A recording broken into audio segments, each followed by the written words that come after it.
अयोध्या पहुंचा अचानक सैकड़ों नागों का झुंड। ऐसा नजारा देख दुनिया चौंक गई।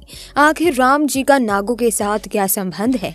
आखिर प्राण प्रतिष्ठा से पहले इतने सारे नाग एक के बाद एक अयोध्या में क्यों निकल रहे हैं, वो भी अलग अलग प्रजाति के? आगे बढ़ने से पहले अगर आप भी एक सच्चे सनातनी हैं तो इस वीडियो को लाइक करके कमेंट बॉक्स में जय श्री राम जरूर लिखें। दोस्तों, राम जी के भव्य स्वागत की तैयारी जोरों शोरों पर है। ये तारीख कोई आम तारीख नहीं है, बल्कि इसके पीछे बहुत ही खास महत्व छिपा है। आखिर राम मंदिर की प्राण प्रतिष्ठा के लिए 22 जनवरी का समय ही क्यों चुना गया? इसके पीछे का रहस्य जानकर आपके भी होश उड़ जाएंगे। त्रेता युग में प्रभु श्री राम का जन्म अभिजीत मुहूर्त में हुआ था। 22 जनवरी सोमवार के दिन मृगशीर्ष नक्षत्र में अभिजीत मुहूर्त का संयोग बन रहा है। यही कारण है कि इस तिथि को राम लला की प्राण प्रतिष्ठा के लिए चुना गया है। साथ ही ये भी माना जा रहा है कि इस शुभ मुहूर्त में राम लला की प्राण प्रतिष्ठा करने से प्रभु श्री राम सदैव मूर्ति के अंदर विराजमान रहेंगे। लेकिन जैसे जैसे प्राण प्रतिष्ठा का समय नजदीक आ रहा है, वैसे वैसे अलग अलग प्रजाति के नाग अचानक ही अयोध्या में प्रकट हो रहे हैं, जो कि अयोध्या वासियों के लिए खतरा बनते जा रहे हैं। लेकिन गिद्धों का और भालुओं का संबंध तो प्रभु श्री राम से बताया जाता है। उन्होंने रामायण में उनकी सहायता भी की थी। लेकिन इन नागों का श्री राम के साथ क्या संबंध है? आज की इस वीडियो में इस रहस्य से पर्दा उठाने वाले हैं। चौंकाने वाली बात यह है कि इनमें दो प्रजाति के नाग अलग अलग क्षेत्र में बार बार निकल रहे हैं, जिनका संबंध वासुकी और तक्षक नाग के साथ जोड़ा जा रहा है। ऐसा कहा जाता है कि प्रभु श्री राम के भाई लक्ष्मण साक्षात अनंत शेषनाग का रूप है और वासुकी नाग, तक्षक नाग और शेषनाग तीनों ही आपस में भाई हैं, जिसमें तक्षक और वासुकी नाग पाताल में निवास करते हैं और शेषनाग बैकुंठ में भगवान विष्णु की सेवा करते हैं। तो अंदाजा लगाया जा रहा है कि जब प्रभु श्री राम अपने भाई लक्ष्मण यानी शेषनाग और माता सीता के साथ अयोध्या धाम पहुंच रहे हैं, तो क्या शेषनाग के दोनों भाई पाताल में से उनसे मिलने के लिए बार बार प्रकट हो रहे हैं? दोस्तों, ये रहस्य बहुत बड़ा है, क्योंकि अयोध्या के एक क्षेत्र से जब एक सांप को पकड़कर सुरक्षित इलाके में छोड़ा जाता है, तो वही सांप पुनः राम मंदिर परिसर में भी देखा जाता है, जिससे कई बार मजदूरों को भी काम करने में भय महसूस होता है। लेकिन जय श्री राम का नाम उन्हें हिम्मत देता है। आप भी नीचे कमेंट बॉक्स में जय श्री राम जरूर लिखें।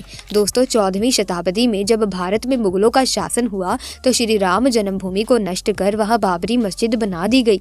1525 में राम जन्मभूमि मंदिर को बाबर के सेनापति मीर बांकी ने ध्वस्त करवाया था। तीर्थ नगरी अयोध्या को सतयुग वैवस्वत मनु ने बसाया था। यही प्रभु श्री राम का जन्म हुआ, जिसका जिक्र वाल्मीकि की रामायण में भी है। सालों तक चले राम राज्य के बाद जब श्री राम ने जल समाधि ले ली, तो अयोध्या नगरी सूनी हो गई। लेकिन अब अयोध्या में बन रहे भव्य राम मंदिर को लेकर दुनिया भर के राम भक्तों में उत्साह देखा जा रहा है। 22 जनवरी को होने वाले राम लला की प्राण प्रतिष्ठा कार्यक्रम को लेकर हर कोई अपने तरीके से खुशी मना रहा है। कोई अपने सिर पर राम मंदिर का मॉडल लेकर घूम रहा है, तो कोई भंडारे लगाकर खुशी मना रहा है। प्रभु श्री राम की नगरी अयोध्या में नाग देवता का अचानक प्रकट होना एक दिव्य चमत्कार से कम नहीं है। ये हिंदुओं के लिए एक सौभाग्य की बात है कि हमने एक ऐसे देश में जन्म लिया जहाँ स्वयं प्रभु श्री राम अवतरित हो रहे हैं। दोस्तों, भगवान श्री राम का मंदिर अयोध्या में बनकर तैयार हो चुका है और मंदिर में भगवान श्री राम के विराजमान होने की तारीख नजदीक आती जा रही है। और जैसे जैसे वो तारीख नजदीक आ रही है, वैसे वैसे अयोध्या में चमत्कार बढ़ते जा रहे हैं। मैंने इससे पहले वीडियो में आपको बताया था कि जटायु अपनी सेना के साथ अयोध्या पहुंच गए हैं। वो 30 सालों से विलुप्त हुआ पक्षी गिद्ध बहुतायत में, जिनकी तादाद लाखों में है, अयोध्या में जाकर के अपना जमावड़ा उन्होंने डाल दिया है और वो भी भगवान श्री राम की प्राण प्रतिष्ठा का महोत्सव देखना चाहते हैं। और अब इस वीडियो में भी आपको एक नया अद्भुत आश्चर्य लेकर के उपस्थित हुई हूँ, जिस आश्चर्य को देख करके देश दुनिया की खोज एजेंसियां, उनके वैज्ञानिक भी परेशान और हैरान नजर आ रहे हैं। उनके साइंस का कोई भी फैक्ट, कोई भी सिद्धांत इस चीज को समझाने में असफल है कि कई लाखों साल पहले जीवित जामवंत जी की सेना भगवान श्री राम का दर्शन करने के लिए अयोध्या पहुंच चुकी है। आपको जान करके ये बड़ा आश्चर्य होगा और आप कहेंगे कि ऐसा कैसे हो सकता है? तो मैं कह रही हूँ वो बिल्कुल सत्य है। दोस्तों, अयोध्या में 22 जनवरी के महोत्सव को देखने के लिए जामवंत की सेना पहुंच चुकी है। ऋच अर्थात भालू राजा जामवंत नाम आपने सुना होगा, बड़ा ही परिचित नाम है। जहाँ रामायण का नाम आएगा, वहाँ जामवंत का नाम जरूर आएगा। दोस्तों, सतयुग में ब्रह्मदेव के अर्षियों से पैदा हुए थे जामवंत। जामवंत महाशक्तिशाली थे, बड़े बलवान थे और उन्होंने 7 अवतारों की सेवा की। 7 अवतार जो श्री हरि विष्णु के हुए थे, उनको अपने नेत्रों से देखा। सोचिए कितने बड़े विद्वान थे, कितने बड़े बलवान बलवान थे, कितने बड़े शक्तिशाली वीर थे जामवंत जी। भगवान श्री राम का जब जन्म हुआ था तो जामवंत जी ने उनकी सेवा भरपूर की थी। जामवंत जी भगवान श्री राम के लीगल एडवाइजर के रूप में जाने जाते हैं, कानूनी सलाहकार के रूप में जाने जाते हैं। जामवंत का उन गिने चुने मंत्रियों में स्थान था जो भगवान श्री राम को समय समय पर सुझाव दिया करते थे और भगवान राम उनको मानते भी थे। जामवंत जी कोई छोटे मोटे योद्धा बिल्कुल नहीं थे। जामवंत जी महाभट योद्धा थे, हनुमान जी से भी अधिक शक्तिशाली और बलवान पराक्रमी वीर थे। जामवंत जी कोई साधारण भालू नहीं थे। जब भगवान श्री राम ऋषिमुख नामक पर्वत पर पहुंचे थे तो वहां भी जामवंत जी ने ही भगवान श्री राम को सलाह दी थी कि हे प्रभु, बाली महापराक्रमी है, यदि आप बाली के सामने जाओगे तो निश्चित आपकी पराजय हो जाएगी, क्योंकि बाली में आधा बल आ जाता है दूसरे व्यक्ति का और बाली को मारना संभव नहीं है। वही व्यक्ति बाली को मारेगा जो इन वृक्षों को, जो कि दोस्तों ताड़ के वृक्ष थे, उन्हें एक ही बाण से ढा देगा। भगवान राम ने परीक्षण किया और सातों वृक्षों को एक ही बाण से ढा दिया और बाली भगवान श्री राम के हाथों वीर गति को प्राप्त हो गया।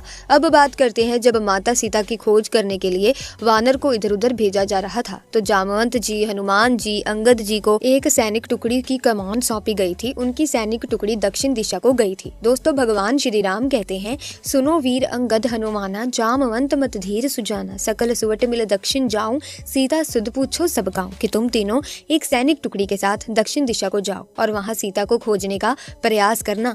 वहीं जामवंत जी को जब सीता जी का पता जटायु के बड़े भाई संपाति ने बता दिया तो उस समय वानर समुद्र को पार करना चाहते थे। तो जामवंत जी स्वयं अपने बल का वर्णन करके कहते हैं कि जब बाली से छल करने के लिए भगवान श्री हरि विष्णु ने वामन अवतार धारण किया था, उस समय मैं बड़ा तरुण रहा था और मैंने 7 प्रदक्षिणा वामन भगवान के उस विराट स्वरूप की थी, जिन्होंने 3 पगों में संपूर्ण लोगों को नाप लिया था। परंतु प्रदक्षिणा करते समय मेरा पैर एक महामाई गुरु नामक पर्वत है, वहाँ एक ऋषि तपस्या करते थे, उन ऋषि के आश्रम को छू गया। तो ऋषि ने मुझे श्राप दे दिया कि तुम बूढ़े हो जाओगे, तुम्हारी शक्ति का हास हो जाएगा। परंतु फिर भी मैं आज भी 95 योजन समुद्र को लांघ सकता हूँ। सोचिए कितने बड़े शक्तिशाली थे जामवंत जी। भगवान श्री राम के लीगल एडवाइजर के रूप में उन्होंने काम किया था। ये भी कह सकते हैं कि कानूनी सलाहकार के रूप में जामवंत जी ने काम किया था। दोस्तों जब रावण का युद्ध आरंभ हुआ, जब भगवान श्री राम की सेना लंका में पहुंची तो वहां भी जामवंत जी ने ही भगवान श्री राम को अपनी सलाह दी। अब अगर हम जामवंत जी की युद्ध भूमि की बात करते हैं तो वो कोई छोटे मोटे योद्धा नहीं थे। जब रावण के वीर पराक्रमी पुत्र मेघनाथ ने भगवान राम की सेना पर नागों की वर्षा की थी, नाग फांसों से संपूर्ण वानरों को बांध लिया, भगवान श्री राम लक्ष्मण सहित हनुमान जी सहित बंधन में हो गए थे, ऐसा रामायण में लिखा हुआ है। केवल एक वीर योद्धा शेष रहा था, वो था जामवंत, और जामवंत ने दुष्ट मेघनाथ को जमीन पर पटक लिया था और उसको घुमा करके लंका में फेंक दिया। ऐसा फेंका था कि लंका में 3 दिन तक मेघनाथ की बेहोशी नहीं गई। मेघनाथ मूर्छित ही पड़े रहे। उस संपूर्ण युद्ध में जामवंत को रोकने वाला एक भी वीर योद्धा नहीं था। राम रावण युद्ध में जब रावण का वध हुआ, उससे पहले रावण से भी जामवंत जी कई बार भिड़े और रावण जामवंत के प्रहार को नहीं झेल सके। यहाँ तक कि कुंभकर्ण से भी जामवंत जी के भिड़ने का वर्णन लिखा हुआ है, परंतु कुंभकर्ण भी जामवंत को मूर्छित नहीं कर पाए। जामवंत भगवान श्री राम को हर समय सलाह देते रहे और उसी की सलाह पर चलकर भगवान श्री राम ने लंका को विजित किया था। तो दोस्तों ऐसे महान योद्धा थे जामवंत। जामवंत जी के बारे में कहा जाता है कि जब भगवान श्री राम अपने परम धाम को गए, सरयू के तट पर जल समाधि में मग्न होकर के अपने चतुर्भुजी रूप में आए, उस समय जामवंत जी से कहा था कि तुम लंबी आयु तक जीवित रहोगे, लेकिन उनका काल निश्चित नहीं किया। कहीं कहीं द्वापर के अंत तक का वर्णन भी मिलता है और द्वापर में भी जो भगवान श्री कृष्ण का जन्म हुआ तो वहां भी जामवंत का वर्णन आता है। भगवान श्री राम ने जामवंत को वरदान दिया था क्योंकि उन्होंने खुद भगवान श्री राम से यह वरदान मांगा था कि प्रभु मुझे आज तक कोई योद्धा ने पराजित नहीं किया, मुझे युद्ध चाहिए। तो भगवान श्री राम ने कहा कि जामवंत जी तुम्हें युद्ध कोई प्रदान नहीं कर सकता, तुम्हें युद्ध मैं प्रदान करूंगा और द्वापर युग में मैं श्री कृष्ण रूप में अवतरित होऊंगा और तब तुम्हें पराजित करूंगा, तब तुम समझ जाना कि मैं आपका स्वामी श्री राम हूँ। जामवंत जी ने पूरे युग इंतजार किया और गुजरात के आसपास के क्षेत्र में जामवंत जी की गुफा है, वहाँ एक पुत्री के साथ रहते थे। भगवान श्री कृष्ण की जब सैमंतक मणि का विवाद चला सत्यराजित के साथ, तो सैमंतक मणि को खोजते हुए भगवान श्री कृष्ण जामवंत की गुफा में पहुंच गए और वहां उस महावीर योद्धा ने स्वयं साक्षात पार ब्रह्मा श्री हरि विष्णु के अवतार श्री कृष्ण से 28 दिन तक घोर संग्राम किया था। सोचिए कितना शक्तिशाली था जामवंत, उन्हें साधारण तरीके से पराजित नहीं किया जा सकता था।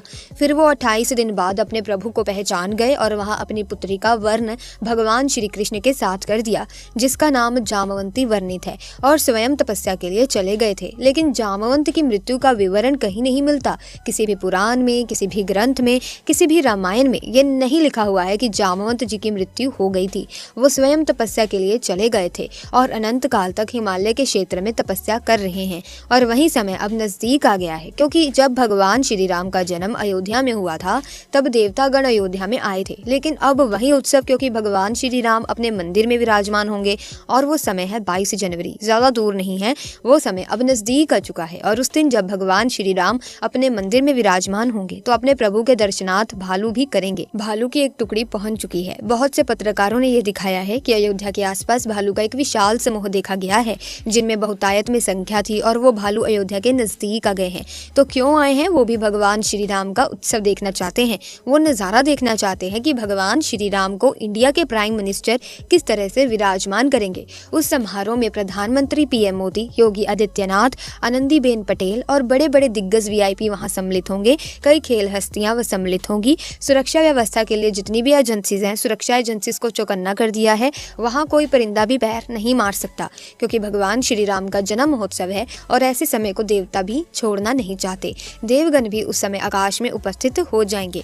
तो दोस्तों, इतना कुछ जानने के बाद हम ये कह सकते हैं कि अयोध्या में आगे और भी चमत्कार हो सकते हैं। फिलहाल अभी से ये चमत्कार मैंने आपकी सेवा में प्रस्तुत कर दिया है। और बंदरों की बात करूं तो वानर तो अयोध्या में बहुत पहले से ही थे। हनुमानगढ़ी नामक एक पावन मंदिर है और उस मंदिर के आसपास हजारों की संख्या में वानर देखे जा सकते हैं। वानरों की कई प्रजातियां हैं। जो हनुमान जी की श्रेणी के वानर हैं वो इस समय चित्रकूट से अयोध्या पहुंच गए हैं। तो अब भगवान श्री राम अपने गर्भगृह में स्थापित मंदिर में विराजमान होंगे। अयोध्या में पूरी तरीके से महोत्सव मनाया जाएगा। यदि दर्शकों आपको भी अयोध्या जाने का मौका मिले तो आप जरूर जाएं और हमें कमेंट करके लिखें कि कौन कौन भाई अयोध्या 22 तारीख को जाएंगे। इसी के साथ दोस्तों, अब एक और अद्भुत खबर आ रही है अयोध्या से कि पता लग रहा है कि अयोध्या में महात्मा जटायु पहुंच चुके हैं।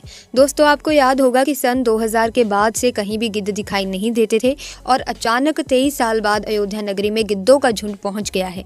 लोग कह रहे हैं कि ये साक्षात जटायु हैं जो भगवान श्री राम के मंदिर के प्राण प्रतिष्ठा में शामिल होने के लिए आए हैं। दोस्तों, अयोध्या से जटायु जी के प्रवेश की एक खबर जैसे ही लोगों को मिली तो ये ट्विटर पर वायरल हो गई। बड़े बड़े सेलिब्रिटीज इसको लेकर ट्वीट करते हुए दिखाई दिए। दोस्तों, इसके अलावा बड़े बड़े यूट्यूबर्स भी इस पर वीडियो बना रहे हैं। मीडिया भी कवरेज करने के लिए अयोध्या पहुंच चुकी है, क्योंकि ये अपने आप में बड़ी खबर है कि जटायु जी अयोध्या पहुंच चुके हैं। आप में से ज्यादातर लोगों ने यहाँ देखा होगा कि पिछले कई दशकों से गिद्ध हमें भारत में देखने को नहीं मिलते हैं, लेकिन अचानक इनका पूरे भारत में और कहीं नहीं, सिर्फ एक जगह पर दिखना ये किस और इशारा कर रहा है? आखिर क्यों ये गिद्धों के बड़े बड़े समूह अयोध्या पहुंच रहे हैं? लोग ये कहने लगे थे कि अब गिद्ध केवल किताबों में ही देखने को मिलेंगे।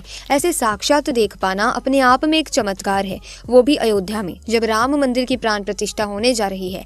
ये अपने आप में एक चमत्कार है। जहाँ तक जटायु का सवाल आता है तो जटायु का रामायण में जिक्र मिलता है कि महाराज दशरथ के वे मित्र थे। देवासुर संग्राम में उन्होंने महाराज दशरथ का साथ दिया था और उसके बाद जब माता सीता का हरण हुआ तो उस समय जटायु ने जब देखा कि रावण माता सीता को लिए हुए आसमान में चला जा रहा है पुष्पक विमान पर, तो जटायु ने पूरी कोशिश की कि माता सीता को बचा ले। आसमान में जटायु उड़ते हुए पहुंचे और रावण से युद्ध हुआ। जटायु का अंत में रावण ने तलवार से एक पंख काट दिया, जिस कारण से जटायु नीचे पृथ्वी पर आ गिरे। बाद में जब भगवान राम उनके समीप पहुंचे तो उन्होंने कहराते हुए जटायु को देखा तो उन्होंने हे तात कहकर संबोधन किया। जटायु जी ने श्री राम को सारी कहानी बताई कि माता सीता को रावण लेकर गया है। भगवान राम ने ये भी कहा कि हम आपको अमर कर देते हैं, लेकिन जटायु ने कहा कि नहीं, मुझे अमरता नहीं चाहिए, मुझे ऐसा समय दोबारा नहीं मिलेगा। अभी आप हमारे सामने हैं, मैं कितना भाग्यवान हूँ कि आपके हाथ में, आपके सामने हमारे प्राण निकल रहे हैं। अगर हम अमर हो गए तो दोबारा ऐसा समय हमें नहीं मिलेगा। जब जटायु ने प्राण त्यागे तो भगवान राम ने अपने पिता की तरह ही उनका अंतिम संस्कार किया था। तो आज लोगों को यह आश्चर्य हो रहा है कि जो गिद्ध लुप्त हो चुके थे, यहाँ तक कि सरकारी दस्तावेजों में दर्ज किया जा चुका था कि गिद्ध एक लुप्त प्रजाति है, लेकिन अचानक से इतने साल बाद अयोध्या में प्रकट होना जटायु का, ये बहुत बड़ी बात है और किसी चमत्कार से कम नहीं है। अब आपका क्या कहना है इस चमत्कार के बारे में, हमें कमेंट्स में जरूर बताना। साथ ही इस वीडियो को लाइक करें, शेयर करें, चैनल को सब्सक्राइब करके बेल आइकन को प्रेस कर दें ताकि नए वीडियोस की अपडेट आपको मिलती रहे। मिलेंगे जल्दी एक नए वीडियो में, तब तक के लिए आपका बहुत बहुत धन्यवाद।